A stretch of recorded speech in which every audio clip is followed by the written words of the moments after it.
Selamat siang, kami dari Religion kelas B ingin menginterview Pak Sutrisno selaku pemuka agama dari agama Kristen. Di kelompok ini ada saya Rina, Saya Jesslyn. Dan ada saya Jennifer. Oke, jadi untuk pertanyaan yang pertama, bagaimana pandangan agama Kristen tentang kematian? Iya, dalam pandangan iman Kristen tentang kematian itu adalah sebuah realita yang harus dihadapi pasca kehidupan kita berakhir di dunia ini. Karena itu adalah akibat daripada dosa manusia. Dosa pertama, ketika manusia jatuh dalam dosa, maka yang menjadi konsekuensinya adalah kematian. Kematian dalam kematian ini adalah bahwa manusia itu akan terpisah dari rohnya. Jadi tubuh ini akan kembali ke tanah, debu akan kembali ke debu, dan roh ini akan kembali ke penciptanya. Kemudian bagaimana ajaran agama Kristen mempersiapkan umat menghadapi kematian? Ya, setelah kita mengetahui bahwa kehidupan ini akan berakhir dengan kematian, maka pengajaran Alkitab mengajarkan bahwa kita itu harus hidup mempersiapkan diri untuk menghadapi kehidupan yang sesungguhnya, yaitu di dalam kekekalan. Nah, oleh karena itu kehidupan di dunia itu seperti gladi resipnya kita untuk menuju kepada kehidupan yang sesungguhnya, yaitu di dalam kekekalan. Oleh karena itu kita harus menjalani kehidupan yang sesuai dan seturut dengan kehendak Tuhan. Hidup melayani Tuhan, hidup berbuat baik, dan lain sebagainya. Semua hal yang baik melakukan kehendak Tuhan. Karena kita tahu bahwa untuk itulah kita dicipta, untuk melakukan kehendak Tuhan. Bagaimana agama Kristen menanggapi pertanyaan eksistensial manusia tentang mengapa kita harus mati? Mengapa kita harus mati?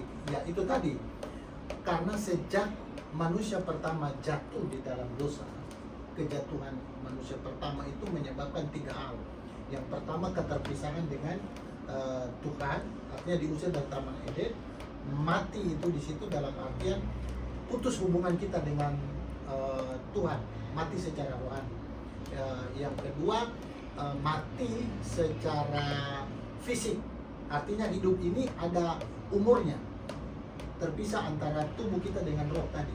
Yang ketiga adalah mati dalam kekekalan, yaitu bahwa waktu kita sudah mati secara fisik ini, lalu kemudian kita akan mati selama-lamanya di dalam kekekalan. Artinya yang percaya kepada Tuhan akan ke surga, dan yang tidak percaya kepada Tuhan akan ke neraka. Jadi seperti itu. Tunggu dulu, apakah itu menjawab pertanyaannya apa tadi? Mengapa? Mengapa kita harus mati? Ayo, karena memang itu akibat daripada dosa itu. Terus, apakah ada perbedaan pandangan tentang kematian yang disengaja, misalkan bunuh diri dalam kepercayaan agama Kristen, dan apa pemicunya?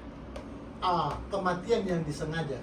Oke, di dalam batas kedaulatan Tuhan, jadi gini, kita itu manusia diberi kehendak bebas. Kehendak bebas untuk bebas melakukan apa yang kita lakukan, mau lakukan. Tetapi sebenarnya maunya Tuhan itu adalah kita melakukan kehendak bebas yang diberi itu bebas untuk melakukan apa yang baik dan benar di dalam pandangan Tuhan. Tetapi karena dosa, karena sudah dicemari oleh dosa, maka kehendak bebas itu tidak lagi bisa melakukan apa yang benar. Maka kehendak bebas itu bisa digunakan untuk melakukan apa yang jahat. Termasuk di dalamnya adalah dengan sengaja menghilangkan nyawanya sendiri atau bunuh diri. Kalau ditanya apa penyebabnya, banyak sekali.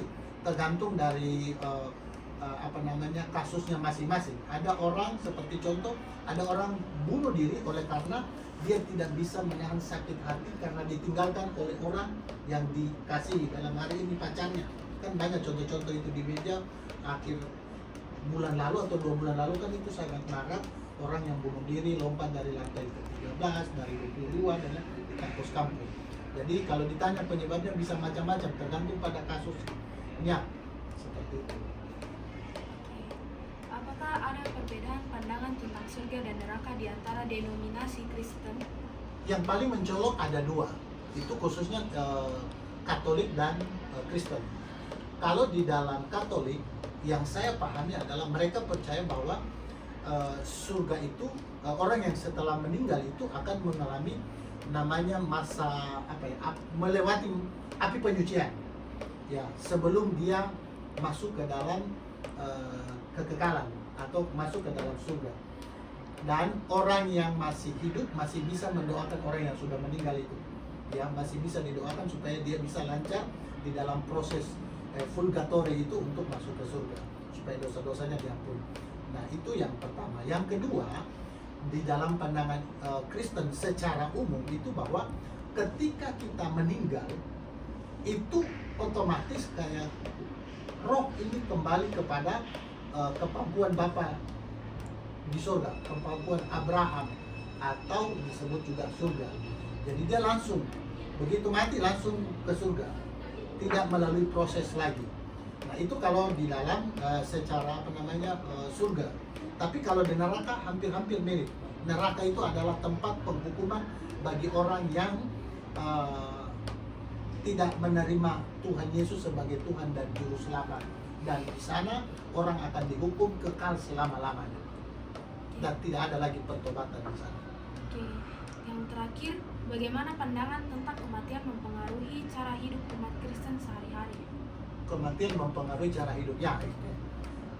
Secara umum juga bahwa di dalam kekristenan karena kita mengetahui bahwa kita itu suatu waktu akan meninggal. Tidak tahu kapan kita akan meninggal, tapi realitanya setiap orang akan menghadapi kematian. Nah, oleh karena itu, karena kita sudah percaya dan yakin kita akan menuju ke surga, maka bagaimana kehidupan kita di surga yang menyenangkan itu, yang penuh dengan sukacita, damai sejahtera itu, maka kita itu harus tunjukkan ketika kita hidup di dalam dunia. Di waktu-waktu yang masih ada ini, kita harus melakukan apa yang baik, yang benar, yang sedap didengar, yang manis, yang manis untuk dipikirkan. Itu yang perlu kita lakukan. Artinya menjalani kehidupan dengan sebaik mungkin, dengan penuh ketaatan, supaya apa? Supaya kehidupan kita itu menjadi kesaksian bagi orang-orang yang ada di dunia, supaya mereka melihat bahwa ada Tuhan yang hidup di dalam hidup kita, supaya mereka juga bisa datang kepada Tuhan. Kan orang akan bertanya, siapa Tuhan ya? Kalau kita itu menjadi kesaksian kita itu baik, tutur kata kita, tindak tanduk kita, ya, studi kita baik, tidak melakukan hal-hal yang jahat, maka otomatis itu orang-orang di sekitar akan melihat, kenapa ini orang baik? Nah, bisa jadi oh itu agamanya apa? Nah itu kan membawa orang jadi, oh iya tahu, ini beginilah contohnya orang-orang yang percaya. Dan memang harus begitu karena memang Alkitab mengajarkan kita harus hidup taat